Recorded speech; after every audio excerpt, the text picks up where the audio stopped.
రేపు సుప్రీంకోర్టులో ఫిరాయింపు ఎమ్మెల్యేల కేసు విచారణకు రానుంది. తెలంగాణ స్పీకర్ పై కోర్టు ధిక్కార పిటిషన్ దాఖలు చేసింది బీఆర్ఎస్.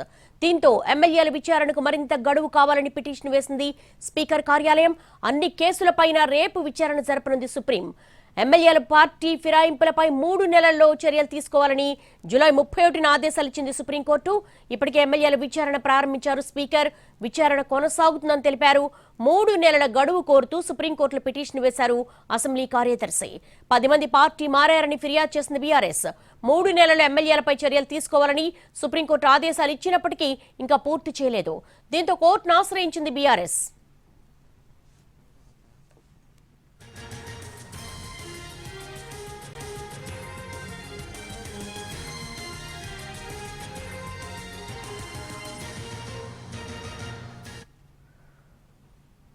సుప్రీంకోర్టులో ఫిరాయింపు ఎమ్మెల్యేల కేసు విచారణకు రానుంది. తెలంగాణ స్పీకర్ పై కోర్టు ధిక్కార పిటిషన్ దాఖలు చేసింది బీఆర్ఎస్.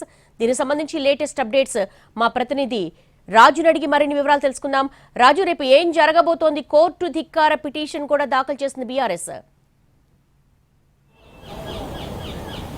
ఎస్ దేవి, ప్రతి ఒక్కరు కూడా కొంత ఉత్కంఠగా ఎదురు చూస్తున్నారు. అంటే తెలంగాణలో పార్టీ ఫిరాయించినటువంటి ఎమ్మెల్యేల కేసులో మరోసారి సుప్రీంకోర్టులో విచారణ జరుగుతున్నటువంటి నేపథ్యంలో ఖచ్చితంగా సుప్రీంకోర్టు ధర్మాసనం ఎటువంటి ఆదేశాలు ఇవ్వబోతుందనే దాని మీద అందరూ ఆసక్తిగా ఎదురు చూస్తున్నారు.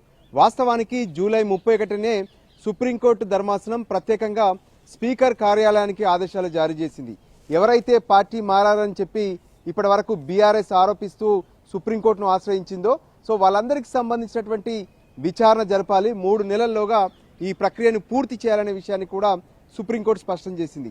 ఒకవేళ స్పీకర్ విచారణ జరుపుతున్నటువంటి క్రమంలో ఎవరైతే స్పందించని ఎమ్మెల్యేలు ఉంటారో వాళ్ళపైన తనకున్నటువంటి విశేషాధికారాలతో చర్యలు కూడా తీసుకోవచ్చనే విషయాన్ని సుప్రీంకోర్టు స్పష్టం చేసింది. అయితే సుప్రీంకోర్టు ఇచ్చినటువంటి ఆదేశాల ప్రకారం స్పీకర్ సైతం పార్టీ మారినట్లున్నటువంటి 10 మంది ఎమ్మెల్యేలకు నోటీసులు జారీ చేశారు.